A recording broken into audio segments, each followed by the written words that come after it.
Did Conor Geekie just punch his way onto the Tampa Bay Lightning opening day roster? We talk about the fight from last night and a whole lot more as we break down the preseason game against the Florida Panthers on today's episode of Locked On Lightning.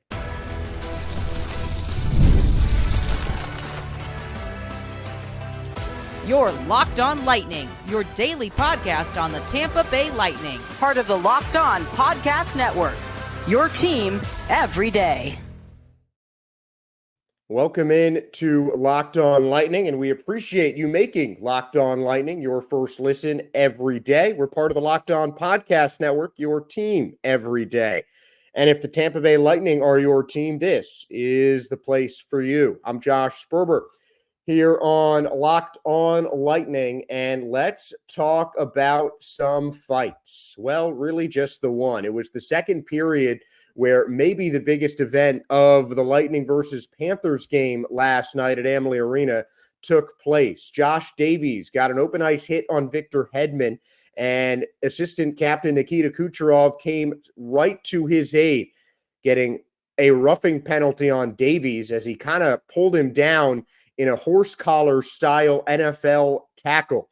The penalty ended up in the Panthers' first goal, a power play effort by Zach Dalpe, but the fighting did not end there. Shortly after the penalty was killed by the Florida Panthers, Conor Geekie came to the aid of the Tampa Bay Lightning captain. The 20-year-old won an absolutely dominant fight against Josh Davies, who got that hit on Victor Hedman, and Geekie's initiative was really noticed by both his teammates and his head coach, John Cooper. To see that come out of him again in a game that really the big picture doesn't mean anything in the standings, but it meant something to the guys, it meant something to him, and that goes miles in the long run. And even Brandon Hagel had a comment after the game about how much the Geekie fight meant to the teammates. You heard the sticks tapping, everything. And it really showed that Conor Geekie made his mark on the Tampa Bay Lightning locker room. And it is something that we have discussed quite a bit on the podcast for the last couple of weeks. Conor Geekie, the top prospect on the Tampa Bay Lightning, centerpiece of the Mikhail Sergachev trade, probably the second biggest move the Lightning made in the offseason, and certainly a daring one. But, I mean, we've talked about that, but the continued debate is, will Conor Geekie start the season in the AHL or with the Tampa Bay Lightning? Now, I know you guys know that I have been pretty outspoken thinking that it might be better for the development of Conor Geekie to begin the season with the Syracuse Crunch. It's quite common for young prospects, and Geekie's only 20 years old, to have a slower road to the NHL, especially in a situation like Geekie's at a premium position at center and in the aftermath of one of the biggest departures of a franchise player, certainly the biggest that the Lightning have seen. And possibly you can say the same around the entire NHL. That's how much Steven Stamkos meant to this Tampa Bay Lightning. Now, it's been very clear in the Lightning's locker room that they're not trying to replace Steven Stamkos. That's not something that's easy to do.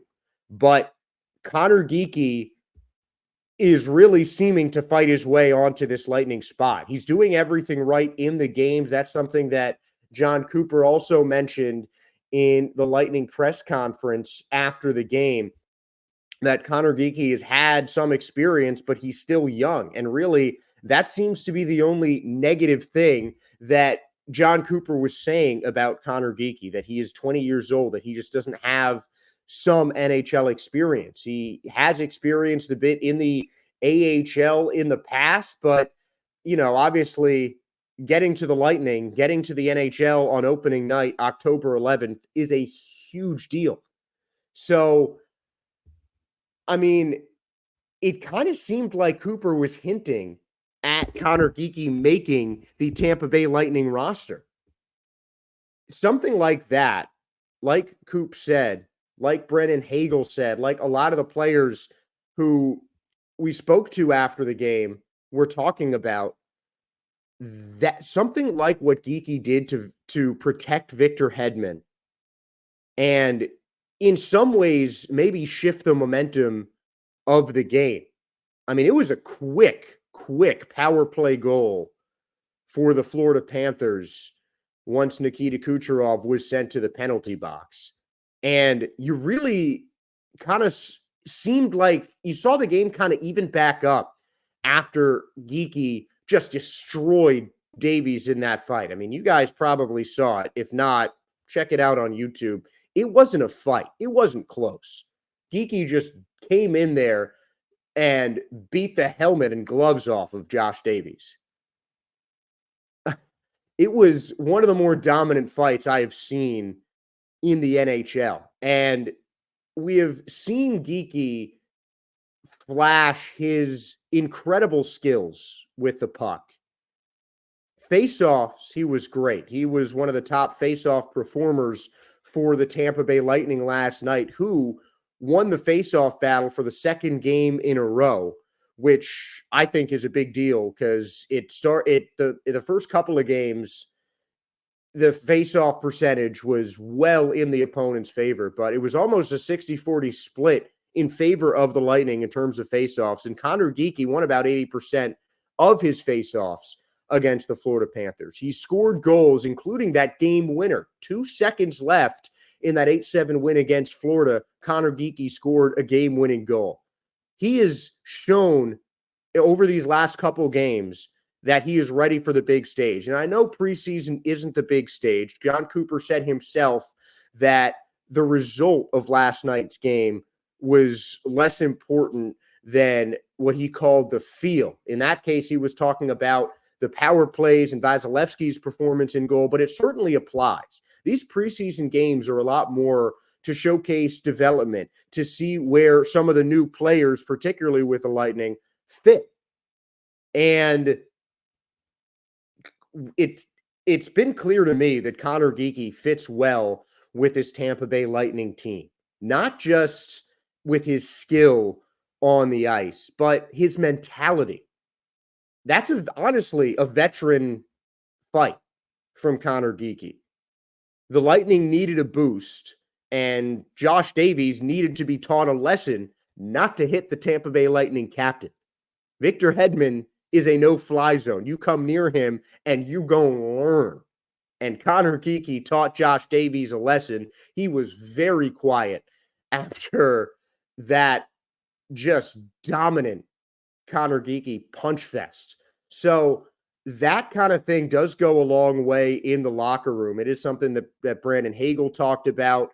And, you know, you heard the ovation from the Lightning fans. You heard the loud tapping in support of sticks from the Tampa Bay Lightning as Conor Geekie triumphantly skated off the victor like a gladiator after that fight against Josh Davies. And it's those kind of things that make the difference between starting the season in the AHL and the NHL. Now, I could be wrong. I am quite a lot. But I really think that fight from Conor Geekie, combined with the rest of his performance, but just the defense of the captain and the dominant performance in the ring is going to be enough to put Conor Geekie on this Lightning roster. He might not, be right on a line at the beginning, but he has certainly earned himself some NHL playing time. I really think that Conor Geekie is going to make it on opening day. He is going to be a part of the Lightning's team from day one this season and help them kind of forge a new tough identity as they try to move on without Steven Stamkos. So Fists of Fury, Conor Geekie, hopefully in 1 week time, we'll be saying welcome to the NHL officially. But in my book, Conor Geekie has earned the right to play with the Tampa Bay Lightning on October 11th against the Carolina Hurricanes. Now, there is still some work to be done before opening day, And we'll talk about just the difference between the Lightning's first line and the rest of the team after a word from our good friends at FanDuel. I'm not a huge sports bettor, but any of my friends that do bet on games bet with FanDuel. You've heard us talk a lot about FanDuel because it's America's #1 sportsbook. And this year we have something different for you. All FanDuel customers can bet $5 and get a 3-week free trial of NFL Sunday Ticket from YouTube and YouTube TV. Then with a YouTube TV base plan, you'll be able to watch every regular season Sunday afternoon out-of-market game. All you need is a Google account and a current form of payment, and you can cancel anytime. Just visit FanDuel.com to download America's #1 sportsbook. And we'll have upcoming odds for the regular season when that gets started in about a week.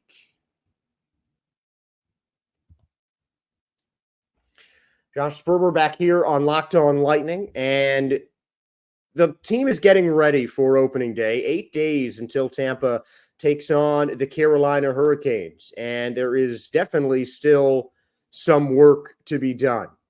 It really seems like in some ways the Lightning kind of have their roster set up in terms of lines, but the one thing that does need to change is just the depth, I think, of this Tampa Bay Lightning team. And some of it is going to be fixed just by playing more games, by working more guys in. But one thing that I saw during last night's preseason loss was just the massive difference between Tampa's first line and the rest of their team.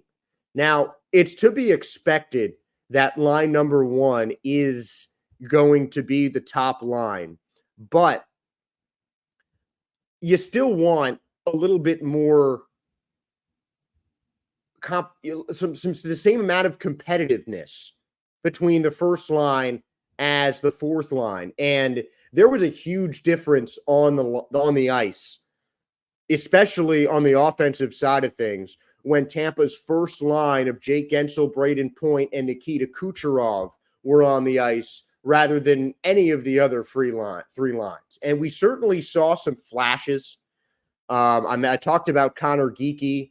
It really seems like he's earned his way on Tampa Bay's roster. Dylan Duke was a really nice surprise for Tampa as he was called up and sent back in a matter of days. He was part of that group that was sent down to the AHL at the end of the week last week.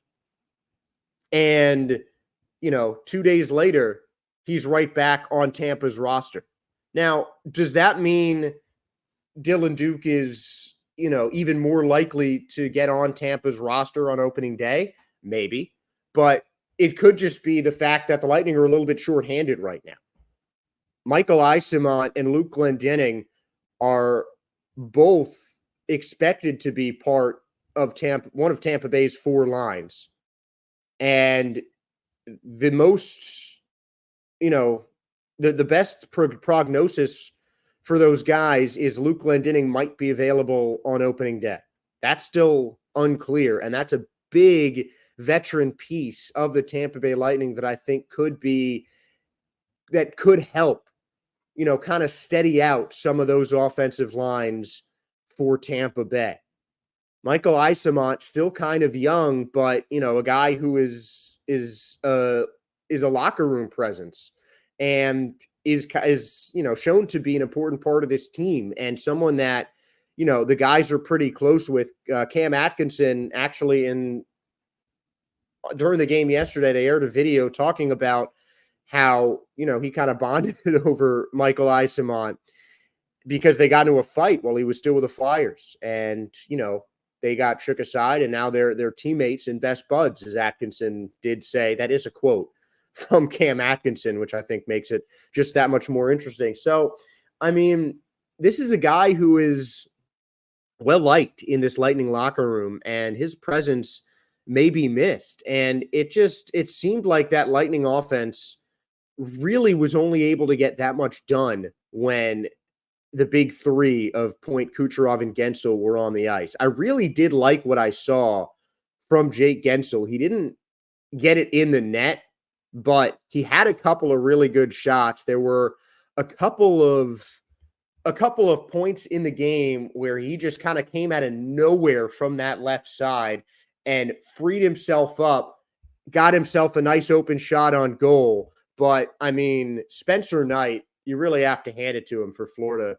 He played a heck of a game in between the pipes, and it took, a goal coming right off of a faceoff for the Tampa Bay Lightning to get themselves on the board. So, I mean,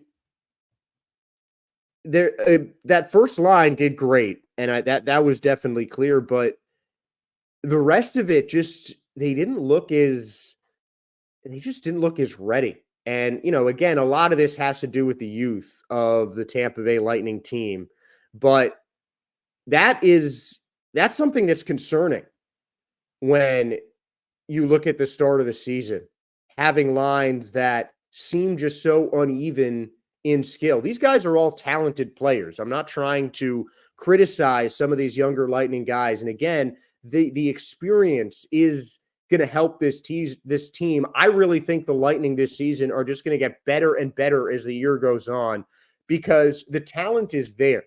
They've got good young players, a really underrated farm system in their minor leagues. And that isn't something that I'm calling into question. It just seems right now, through one or two games for most of these regular guys, that the first line is already ready. And then, there are some of the younger guys that just don't seem like everything is kind of tied together.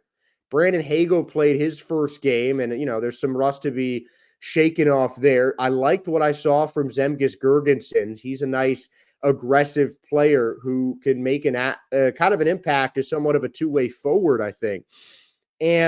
But it just seems like the Lightning are still kind of a little bit short of being ready for opening day. But I definitely think that first line is going to be a force for the Tampa Bay Lightning this season. We talked about yesterday that I believe Nikita Kucherov is going to win the Hart Trophy this season for the Tampa Bay Lightning in the NHL. I think that it's just what the Lightning need to be successful this season. And you saw, we were talking about in that first segment, Kucherov was the first guy to go in defending. Now defending Hedman after the hit. Now, might have done it a little too much. He ended up in the penalty box, but he's already shown that he's willing to do everything for this team. And I think he's going to have another dominant season and take home the Hart Trophy. But the rest of the Lightning team still has to kind of get there. I think, Conor Geekie will be a big help. I liked what I saw from Groshev. Dylan Duke really looked hungry. But it just really seemed like the Lightning had such a quiet offensive night. And is that going to happen sometimes, even in the regular season when the guys are in midseason form? Sure. But it just still doesn't seem that the rest of the Lightning offense is going to be is at that level of readiness that the first line is. And some of it has to do with the skill. And frankly, I think that Gensel, Point, and Kucherov is one of the best lines in the entire – it could be one of the best lines in the entire NHL. I mean, you've got three guys with the potential of scoring 40 goals, three guys who in a full season can get you upwards of 90 points. I think that's a possibility for the Lightning first line this year. And I don't want to say that the Lightning are going to go as far as that first line takes them because the rest of the guys really have to step up. And I just think that is going to be something that the offense needs to focus on, just kind of getting up to the standard that the first line sets. And I kind of like that for Tampa Bay. You've got three veterans, two players who have been with Tampa since the start of their career. One player in Jake Gensel who, has been bounced around a couple rosters, sure, but he's been around the block. He's a savvy veteran who can make a big impact on the Tampa Bay Lightning this season. And I think that the first line for the Lightning, because they're so far ahead of the rest of Tampa's offense, they really have to set the tone. And the rest of the team has to play off them. And again, keeping going back to that Conor Geekie fight, that, is kind of trickling down. I just think it has to speed up so Tampa Bay can fully prepare for their season opener on October 11th. Now, it's not just the forwards that still need to get up, it's the defense. Now, I loved what I saw from Tampa Bay's defense in regular strength during the game last night, but that third line is still missing one. We'll talk about why Darren Raddysh could be that missing piece when we return after a word from our sponsors.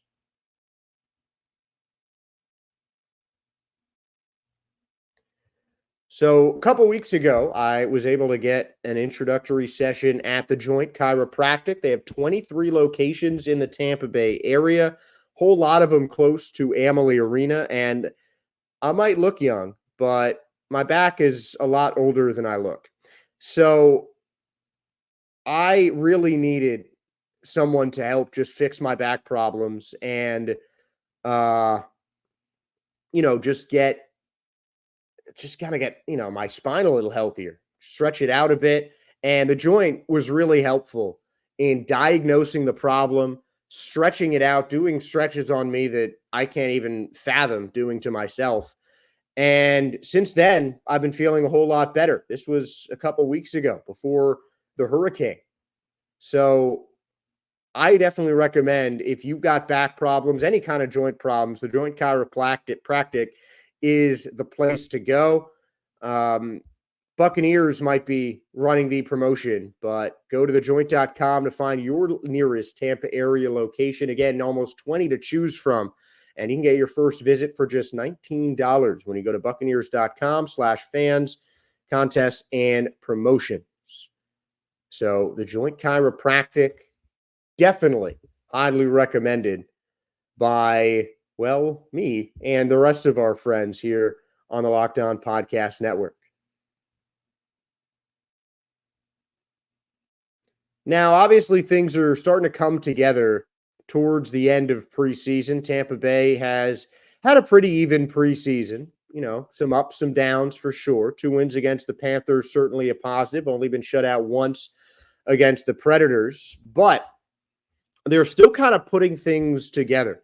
Defensively, the last 2 games where the Lightning starters began to work their way in and get some playing time, the first 2 lines of defense seemed set. And that was something that really hasn't seemed to waver since the start of the preseason.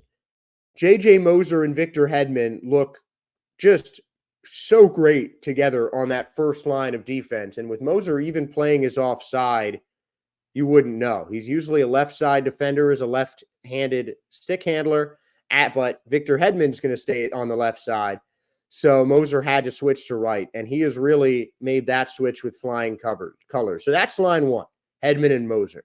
Line 2, same line as they had it for the Stanley Cup a couple of years ago. Ryan McDonough returns, gets the A on his chest, back with Eric Cernak for the Lightning's second line defense. Third line, Emil Lilleberg in the offseason signed to a one-way contract.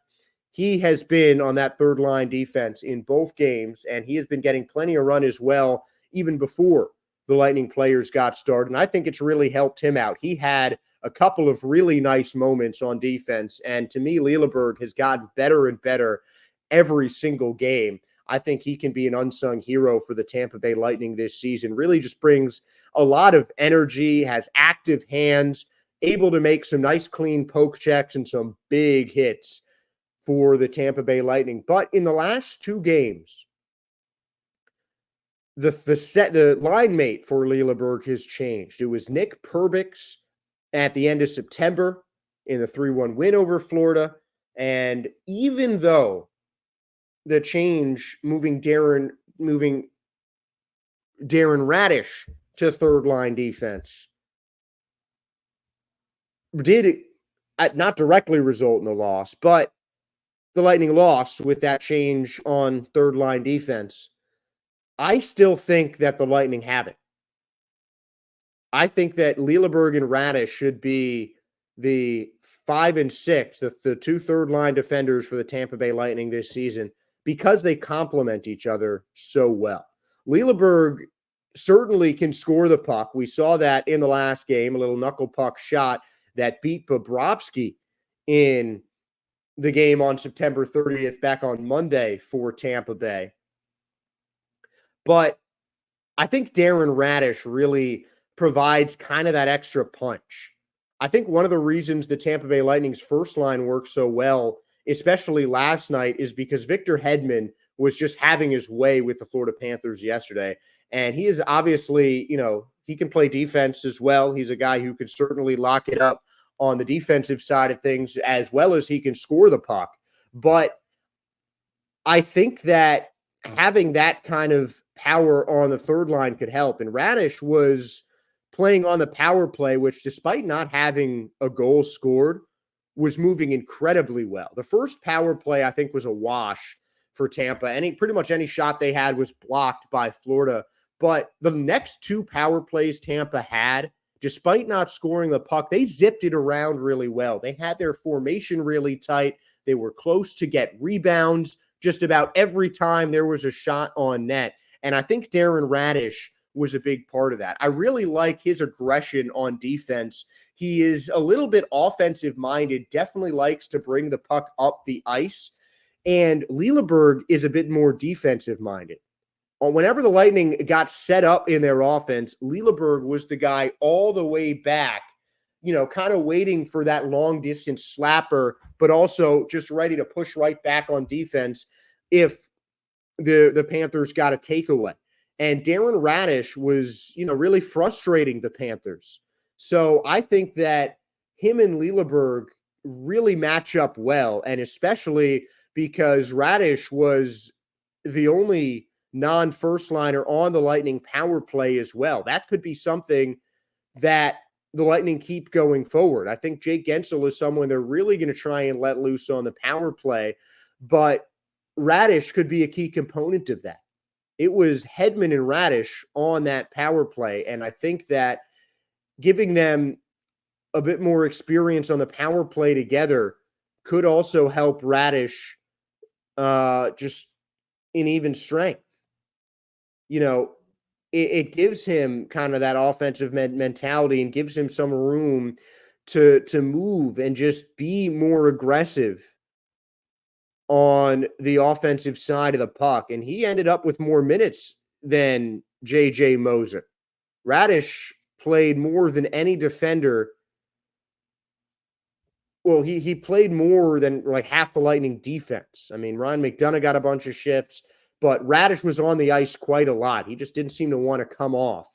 And I just like the balance that he has with Emil Lilleberg, the threat of him staying in on the power play. He just acted like a pest against Florida, and it worked really well. I think it was a really good defensive showing for Tampa Bay with, the only goal from Sandisville Manis coming just kind of a whirling dervish, just an absolutely crazy goal, just 1 in a million almost, where he was just fighting off Tampa defenders. But for the most part, the Lightning looked dominant and looked the better team when it was 5v5 against Florida. And then just that quick 3-on-3 goal in overtime, was the icing on the cake. That did it. But I think I just really liked how this defense worked for Tampa. And, the offense needed to get a little bit more done. And I think in the regular season, that could change. The aggression will be dialed up more in the regular season. And that, I think, is where Raddysh could shine, whether he's chasing someone to get a hit or whether he's bringing the puck up the ice, hunting for goal. I just really like the way Raddysh plays on defense. And with Emil Lilleberg being, the big hit magnet that he is, and just a defender who is going to be the last one back. He's going to be, on the defensive side, ready to go. I really think that they complement each other really well. And Darren Raddysh, showed some success on the Lightning power play. That's going to get him some more minutes, and showed plenty of success on defense. No goals scored while he was on the ice. I really think that Raddysh made a big step forward in his case for the third line defense. Now, I don't think that line is going to be set in stone by the next Lightning game on October 7th, but I would like to see a line 3 on defense of Emil Lilleberg and Darren Raddysh for the Tampa Bay Lightning to start the season. And that is going to be all you'll see of me here on Locked On Lightning for today. Thank you for making Locked On Lightning your first listen on this Thursday. And for your second listen, check out the 2024 NHL season preview on Locked On NHL. It's a 6-episode series bringing you the best local insight to make you the most informed NHL fan heading into the season.